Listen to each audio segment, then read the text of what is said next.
Sera inasema elimu na mafunzo nje ya mfumo rasmi ni njia mojawapo ya kujenga umahiri katika fani na stadi mbalimbali duniani kote.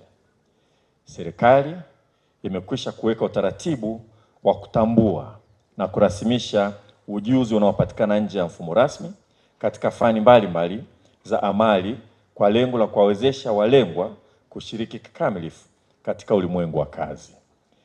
Licha ya jitihada hizo, utaratibu unaotumika sasa umejikita zaidi kwenye fani chache za kihandisi na kuacha fani nyingine.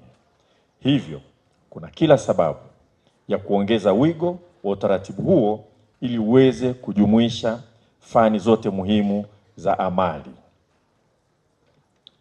Kwa maana hiyo basi, sera inatamka lengo kwamba lengo ni kuwa na mfumo wa kutambua na kurasimisha ujuzi na stadi zinazopatikana nje ya mfumo rasmi wa elimu na mafunzo. Na tuna matamko mawili ya kisera. Kwanza, serikali itaimarisha utaratibu wa utambuzi na urasimishaji wa maarifa, ujuzi na stadi zinazopatikana nje ya mfumo rasmi wa elimu na mafunzo.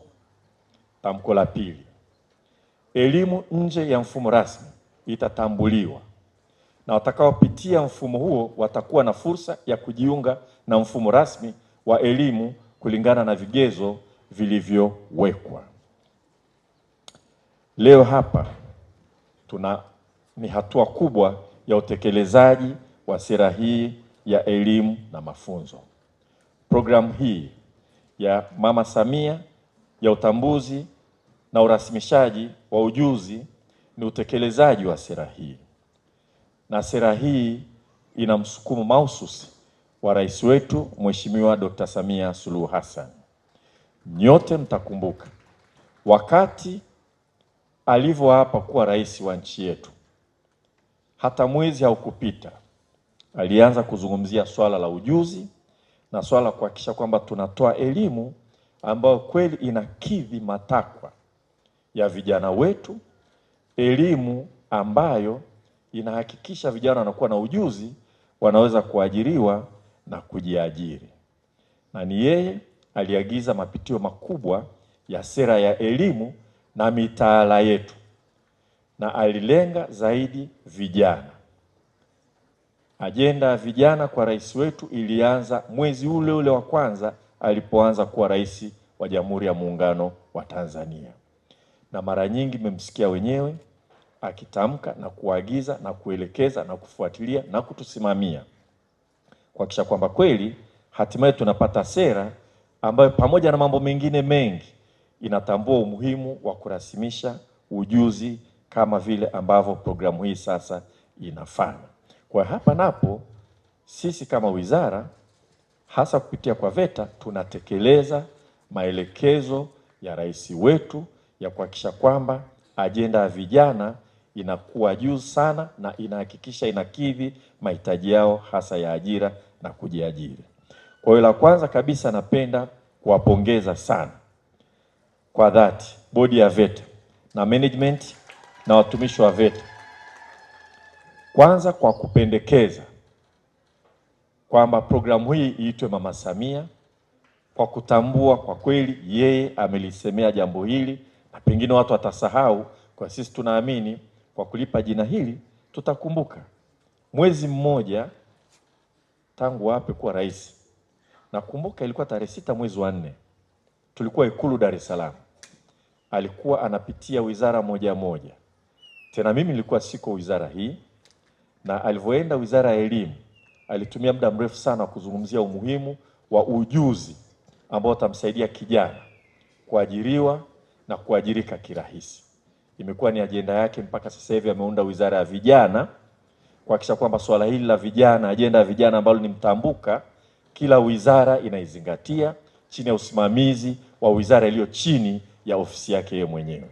Kwa hiyo nawapongezeni sana bodi ya VETA na management ya VETA kwa kupendekeza jina hili, kwa kumwenzi rais wetu na kuonyesha kwamba ajenda yake kwa kweli sisi ambao ametuagiza tufanye kazi hii tunaitilia maanani.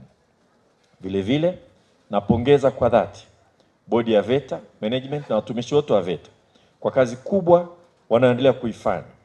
Na kupitia programu hii wamelenga vijana 80,000 ifikapo Juni 2027.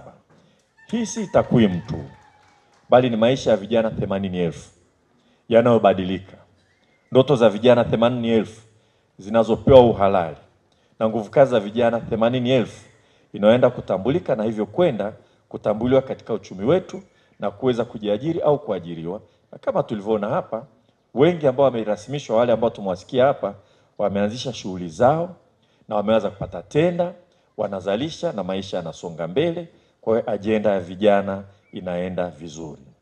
Kwa kupitia programu ya Mama Samia utambuzi na urasimishaji ujuzi tunayoizindua leo, jamii yetu inapata fursa ya kushuhudia mageuzi makubwa katika mfumo wetu wa elimu, kutoka mfumo unaotambua vyeti pekee vya elimu inayotolewa rasmi kwenda mfumo unaotambua ujuzi, uwezo, vipaji na mchango halisi wa Mtanzania katika ujenzi wa taifa. Baadhi ya ujuzi kwa kweli unatokana na vipaji ambavyo si rahisi kuvifundisha darasani. Wale wenye vipaji ambao wamejiendeleza vizuri kwa kufanya kazi wanapata fursa ya kutambuliwa na kupata vyeti ambavyo kama sera inavyosema vinaweza, kwa kufuata vigezo vinavyotambulika, wanaweza kaendelea kusoma katika ngazi nyingine za elimu kwa kutumia vyeti hivi. Lakini muhimu zaidi, vyeti hivi vinawapa uhalali wa kuweza kupata kazi mbalimbali, kupata tenda mbalimbali na kufanya kazi zao vizuri zaidi. Na kuanzia kama tulivyoambiwa, tarehe 7 hadi tarehe 29 mwezi Aprili 2026, vijana tayari 14,400 kutoka mikoa 11 wamepata fursa ya kujiandikisha kwa lengo la kurasimisha ujuzi. Kwa mikoa iliyoanza sasa hivi ni mkoa wa Dar es Salaam, Kilimanjaro, Arusha, Tanga, Dodoma, Singida, Manyara, Shinyanga, Tabora, Simiyu na Kigoma. Na mikoa mingine inaendelea katika duru inayofuata. Hii ni hatua ya kimkakati ya kuhakikisha maendeleo hayabaki kwa makundi ya baadhi ya vijana waliopata fursa ya kupata mafunzo rasmi kwenye vyuo na taasisi mbalimbali za elimu, bali yanawafikia Watanzania wote katika makundi mbalimbali waliomo.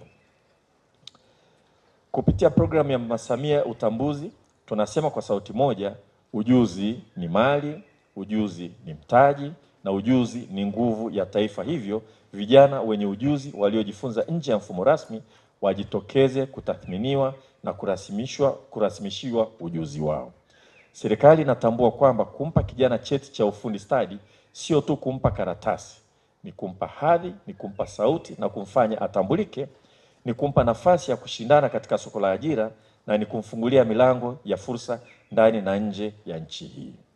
Narudia tena, swala hili ni swala la ujuzi, ni swala la vijana, ni ajenda ya vijana, ajenda ya rais wetu Mheshimiwa Dr. Samia Suluhu Hassan, inatekelezwa kwa vitendo na sio kwa maneno. Programu hii inaratibiwa kimkakati kwa lengo la kuhakikisha mafundi wetu wanaotaka kurasimisha ujuzi hawalazimiki kusafiri umbali mrefu ili kurasimisha ujuzi. Huduma itawafuata walipo. Anachotakiwa fundi ni kuwasilisha maombi ofisi za halmashauri ama chuo cha VETA kilichopo karibu. Hii ndio serikali inayojali, inayosikiliza na inayotatua changamoto kwa vitendo, changamoto za vijana.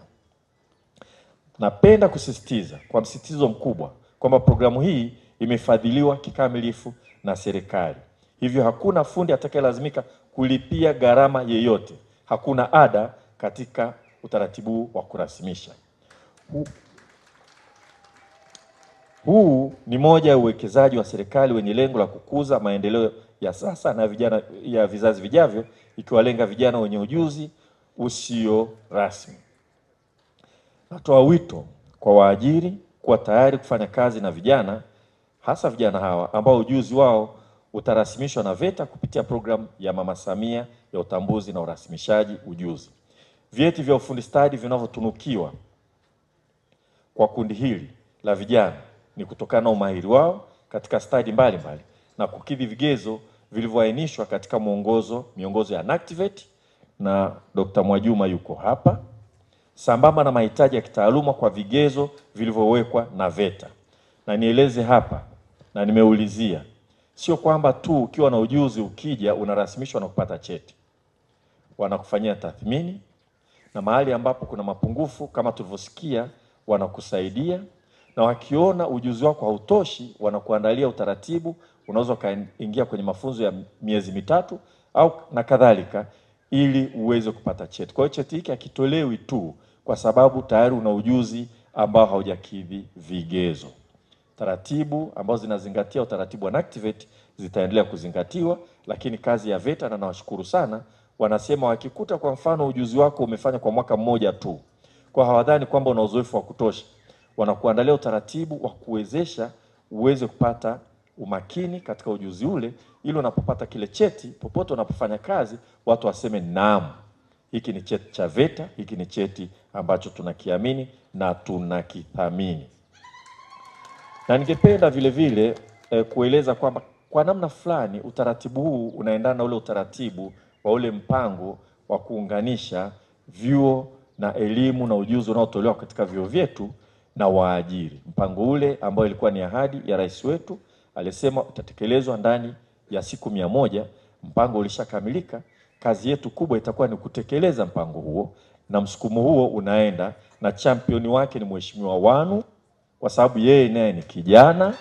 Kwa hiyo katika wizara yetu mtamuona juhudi zake za kwenda kuunganisha waajiri na vyuo mbalimbali kupitia VETA na vyuo vingine. Kwa hiyo tunatumaini hata hawa ambao tayari wameshaanzisha makampuni yao tumeona hapa, najua wataendelea kushirikiana na VETA kuhakikisha kwamba tunajenga msukumo mzuri wa kuwafundisha na wengine kupitia vyuo na kwenda kufanya kazi katika viwanda vya hawa ambao wameshavianzisha, kuhakikisha kwamba tunaendelea kutoa ujuzi kwa watu walio wengi zaidi. Vile vile ningependa kusisitiza kwamba wale ambao wamerasimishwa hapa, kwa kizungu wanaita alumni, yaani mtu aliyepitia chuo. Sasa utakuwa umepitia chuo cha VETA kwa sababu umerasimishwa. Sasa neno alumni Kiswahili sijui tunasemaje, lakini ninajua Wapare kule Mwanga wana neno linaloitwa wacharo. Kwa wacharo ni kama watu waliotoka Mwanga lakini wanaishi mbali, na nilienda kule kuzindua maktaba ambao wacharo walijenga, yaani Wapare wa Mwanga wako nje wamechanga hela wameenda kujenga. Wale ni kama aina fulani ya diaspora, ni aina fulani ya alumni.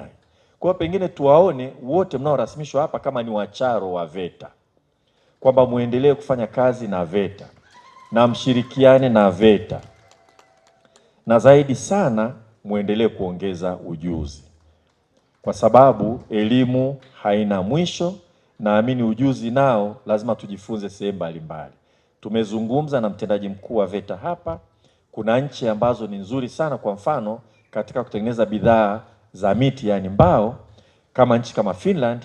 Kwa hiyo tumekubaliana hata wakijenga mahusiano kama yale, wakileta ujuzi ambao ni ziada ya ule ambao tunao, wale wacharo na wenyewe watashirikishwa ili waendelee kuboresha ujuzi wao kwa ajili ya kuendelea kuzalisha bidhaa zilizo bora zaidi.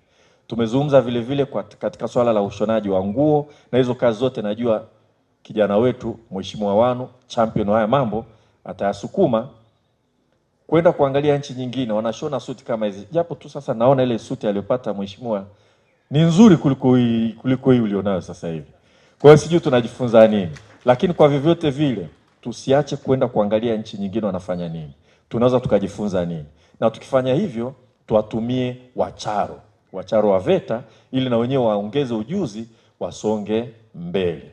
Na zaidi sana wakati tunatafuta waalimu wakufunzi wa VETA, hawa waliopitia humu ambao wameonyesha kabisa uwezo mkubwa sana wa kuzalisha kwa vipaji, unaweza ukawa huwezi kumpata huyo kutoka chuo kikuu, unaweza kumpata huyo kwa utaratibu huu wa kurasimisha ujuzi na kuongezea cheti, na hatimaye kuwa na viwango ambavyo wanaweza wakaajiriwa kama wakufunzi na kutuondolea upungufu wa wakufunzi katika vyuo vyetu. Kwa hiyo hili swala kwa kweli ni swala muhimu. Asante sana. Dr. Samia oye. Tumempa jina hilo, hebu jaribu tena. Dr. Samia oye. Sasa kwa sababu siku ile naenda kupiga kampeni nilianzia hapa, nimerudi hapa, hebu tuende hili. Mimi namsema kama rais wetu sasa hivi. Nikisema Dr. Samia oye kwa sauti sana, nyie muende kuliko mimi. Nikishusha mnapandisha. Nikishusha sana mnapandisha. Nikinong'ona mpaka asikie kokote aliko. Au sio jamani? Mko tayari? Dr. Samia oye. Dr. Samia oye. Dr. Samia oye. Sisi tunamshukuru kwa moyo wa dhati kwa kuchukua swala la ujuzi wa vijana kama ajenda yake kubwa. Haya yote ni matokeo ya maono yake aliyoanza mapema sana wakati wa uongozi wake. Baada ya kusema hayo, ndugu zangu, sasa natamka kuwa mpango wa Mama Samia na utambuzi na urasimishaji ujuzi nje ya mfumo rasmi wa mafunzo umezinduliwa rasmi. Asanteni sana kwa kunisikiliza.